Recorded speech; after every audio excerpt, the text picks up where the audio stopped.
Mga pare ko, curious din po ba kayo kung ano po yung nasa loob nitong ating lead acid battery? Kaya for educational purposes ay bubuksan po natin to at titingnan po natin kung ano po yung laman loob nito.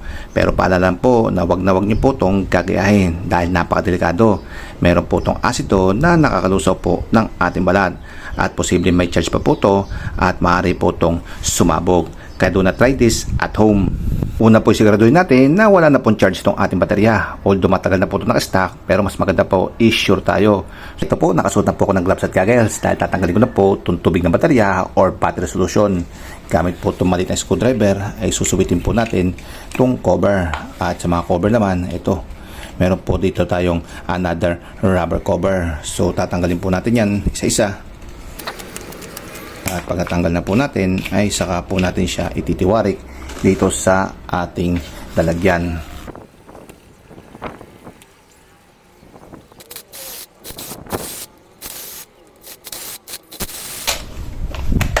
So ito mga pare ko, nilagyan ko po yung butas niya para mawashing po natin tubig at masigurado po tayo na wala na pong asido tong loob ng ating baterya bago po natin siya buksan. After po natin siya maluglugan ng tubig, maraming beses po ay saka naman po natin siya patutuyuin sa pamamagitan ng pagtitiktik. So, after matiktik, ito tatanggalin na po natin yung top cover. Kaso nga lang, dapat po is kasama po sanang may iwan to, yung kanyang terminal. Kasi nakadikit po yan sa mga plate. Kaso nga lang, ayun nilagyan po yan ng plastic para sigurado po na sealed. Kaya mangyari ay pati po itong mga terminal sa labas ay matatama po yan sa top cover pag ito po ay kinata natin sa pamamagitan lang po ng lagari.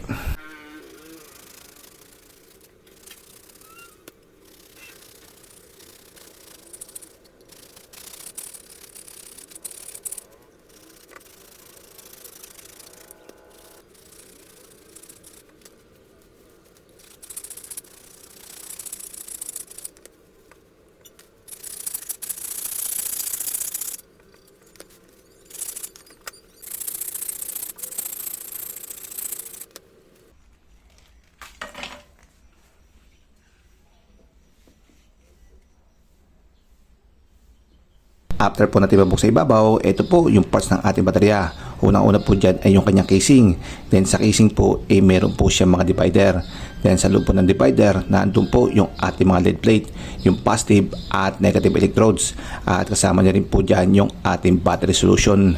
Then dito po sa labas ay yung ating mga terminal connection, yung positive at negative terminal connection na nakakonekta naman po sa loob ng ating mga lead plate. Kung paano gumagana itong ating battery ay mahabang paliwanagan po to dahil chemical reaction po to, pero meron na po akong separate video dyan, panoorin nyo na lang po.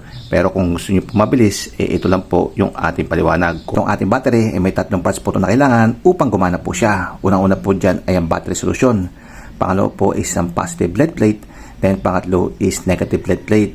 Then magkakasama po sila sa iisang location.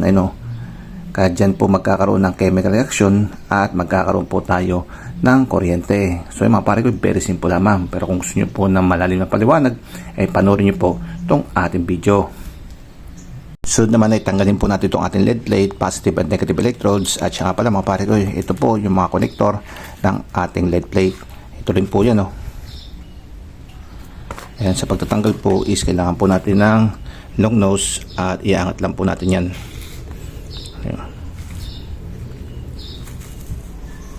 Ayan o pare ko, ito po yung ating charge plate or negative and positive electrode. So 6 po yan, kaya equivalent na 2 volts po per box. Kaya pag inad nyo po yan ay magiging 12 volts po yung voltahe ng ating baterya. Kasi dito sa connection, ito po ay negative lead plate. Kaya sa ilalim po nito, pag hiniwalay po natin, meron po yung separator. At ito po yung ating separator. Then ito na po yung ating positive lead plate. Ayun mga pare ko, natanggal na. Yan. Yan yung ating mga separator.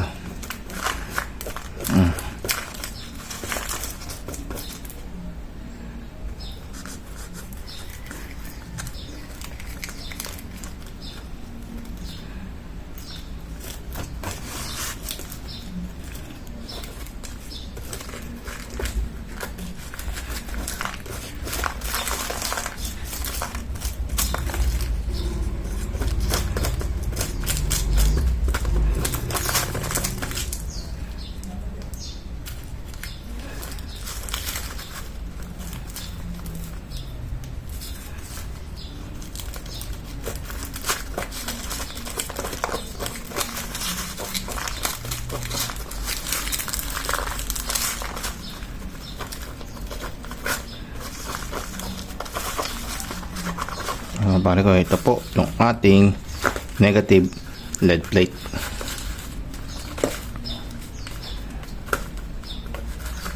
Yun. So yung mga tinanggal po natin, yan po ang mga separator. Linawin po natin mga pare ko, itong sa ibabaw po na to, nakikita nyo yung LED na yan, yan po ang negative electrodes. At yan po talaga ay pure LED. Ano, LED po yan. Oh. Tanggalin po natin yung plastic na nakabalot. Yan. Yan po mga pare ko, LED po yan. Then sa pagitan po nila, meron po tayong separator. Yan yung kulay puti na po na yan. Then ito na po yung ating positive electrodes. At ito po ay lead oxide. Kaya po siya kulay itim. Ayan po yung itsura ng lead oxide. Kulay itim po yan.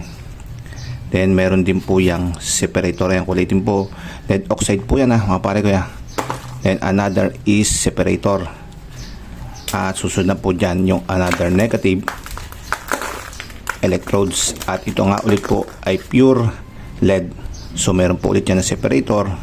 At ang susunod po dyan ay positive po na electrodes. At ito po ulit ay lead oxide.